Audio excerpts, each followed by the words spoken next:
ប្រមាណនាទីប៉ុន្តែដល់ចំណុចយើងតឆជឆញដល់ថនេះគឺជាអីគេជាពេលរបស់លេខដើម្បីចេញជាចម្លើយគឺយើងត្រូវសរសេរទៅជាប្រមាណនេះហើយចឹងបងទុំមកមើលនេះយើងមើលនេះចឹងវិធីដកនេះសញ្ញាដកយើងត្រូវស្គាល់ដកគឺបានន័យថាដកចេញឬក៏រួមអន្ថយចឹងបងទុំនេះ1 2 3 4ចឹងវិធីដកបងទុំជាមួយនឹង3ទុំ1 2 3តោះឥឡូវយើងសរសេរប្រមាណទីហើយដល់ដល់អ្នកគ្នាចំណុចថ5285ដកឲ្យ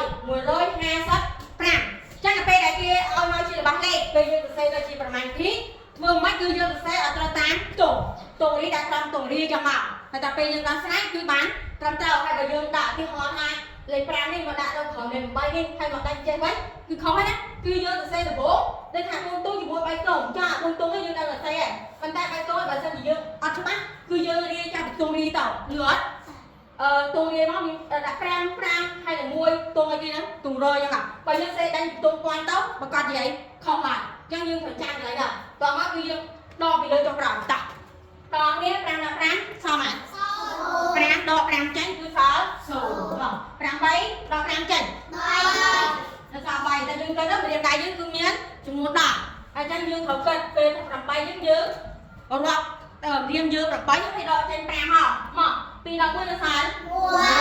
5អីដកទម្លាក់ទៅយើងយកចម្លើយទៅមិនដាក់ក្នុងល្បិចនេះរបស់យើងចំណុចឆ5មក5000 យើងជាយើងអានមកអានលេខតែអត់ផងអានយើងចេះអានអត់ហើយតែពេលដែលយើងធ្វើកន្លែងប្រមាណទី5ចម្លើយទៅយកមកដាក់នៅកន្លែងដែលប៉ះលេខបើអត់យកមកគឺអត់បានបន្ទុកទេកន្លែងហ្នឹងប្រកាសពីដល់បន្ទុកអត់មកចុះម៉ាញ់គាត់អត់6754ដល់ឲ្យ541តោះយើងដល់អត់នេះ4ដល់1នៅសល់3នៅសល់3 5ដល់3ទេនៅសល់ណា2 7ដល់5ទេនៅសល់ណា2 6ដល់លេខដល់យើងពេលយើងសរសេរគឺដាក់ត្រូវតាមតុងផងតោះហើយចម្លើយមក6,220បើសិនជាយើងអត់ដឹងយើងរាប់តិចៗហ្នឹងណារៀនដល់6,223រៀនអានដដែលយើងធ្វើយើងចេះមកឆម៉ាញ់គាត់នេះ7569ដល់437តោះ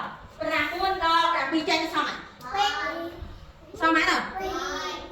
3ឥឡូវយើងរកមក9ដល់ម៉ាន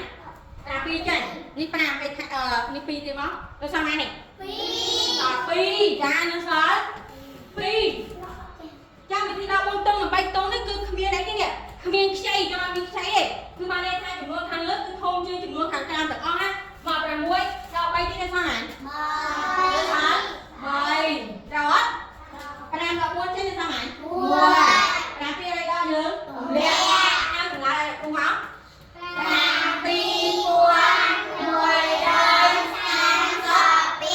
ចាចូលដល់ចំណុចញម៉ានគាត់នេះ7564ដកជាមួយនឹងម៉ាន321ដល់តុងរៀនមក4ដល់1នៅសល់1ដល់2មកណា6ដល់2នៅសល់ណា6នេះ6ដល់2ចេញនៅតាមណានៅសល់4ប្រាប់ឲ្យដាក់រៀបដៃយើងនៅលើតុឲ្យហើយមកដើម្បីងាយស្រួលថាមើលហើយយើងពេលដកយើងបលិចដកហ្នឹងចេញមកយើងដឹងអាតោះ5ដល់3ចេញនៅសល់ណា2